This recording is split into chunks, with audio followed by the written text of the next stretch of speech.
งเป็นอดีตแต่ใจยังคิดบ่เศร้าถึงเป็นแฟนเก่า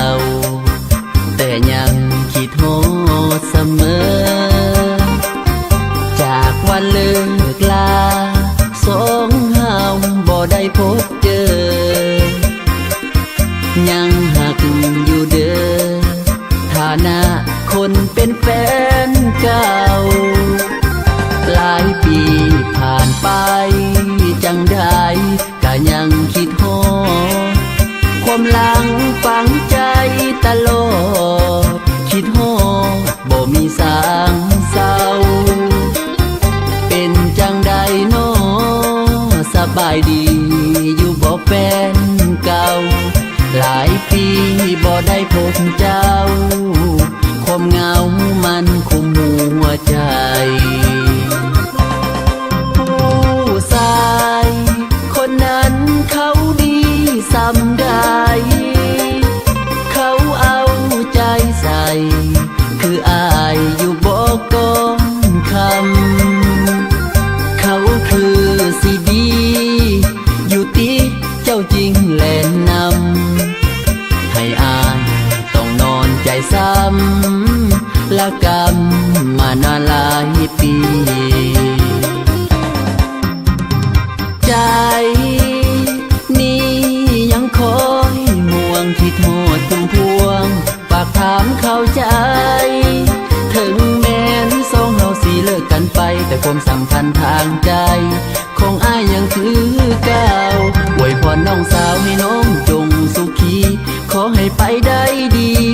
อย่ามีสิ่งที่มองใจนี่คำอวยพรจากคนที่เคยป่าใสถึงอ้ายสิเจ็บสำได้หัวใจอ้ายก็ยินดีสุขีสุขใจเดินล่ะสุขีสุขใจเดินล่ะวาสนาบ่สมเนื้ออุ่นอ้ายเฮ็ดบุญศาสตร์นี้มันหน่อยบ่พอได้แม่นห้องฝันทุกคืนทุกวันอย่ามีวันมองเศร้าให้หากับเขาโดนเด้อ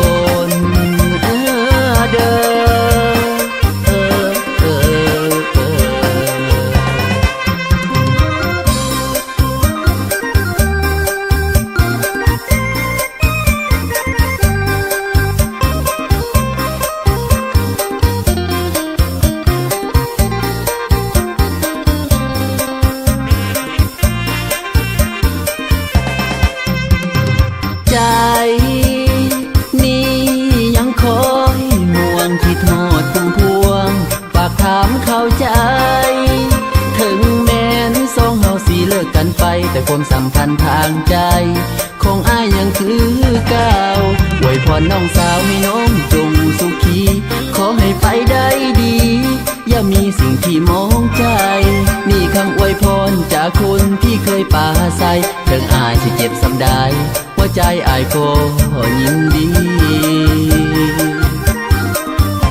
สุขีสุขใจเดินล่ะสุขีสุขใจเดินล่ะวาสนาบ่สมเนื้ออุ่นอ้ายเฮ็ดบุญศาสตร์นี้มันหน่อยบ่พอได้แม่นห้องฝันทุกคืนทุกวันอย่ามีวันมองเศร้าให้หากับเขาโดนเด้อ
จะมา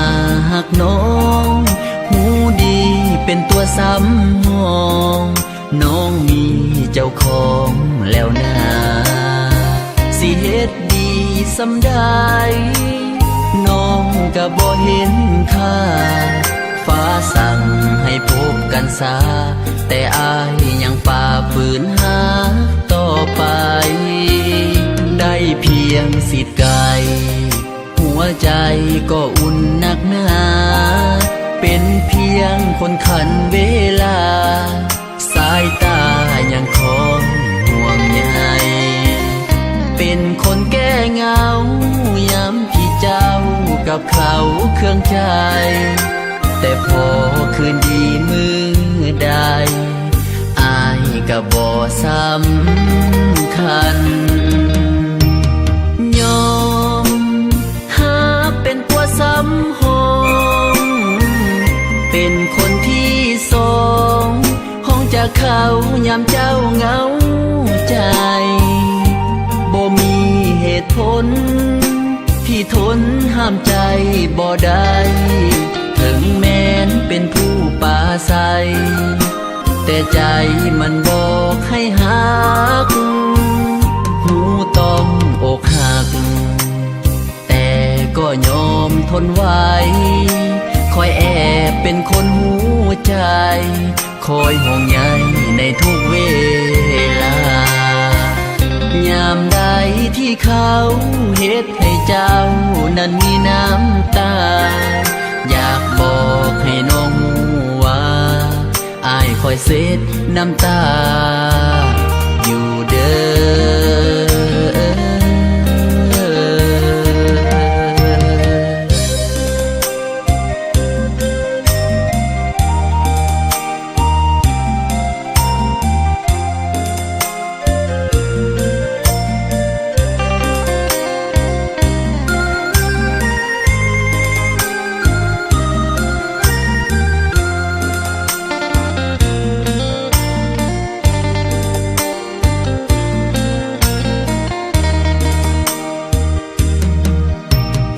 ยอ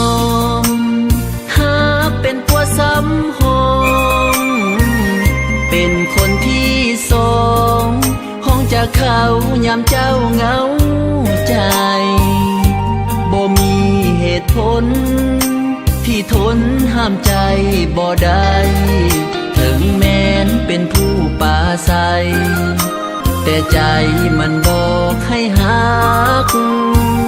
หูต้องอกหักแต่ก็ยอมทนไว้คอยแอบเป็นคนหูใจคอยห่วงใยในทุกเวลา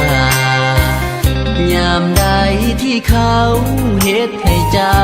นั้นมีน้ำตาอยากบอกให้น้องรู้ว่าอายคอยเซ็ดน้ำตา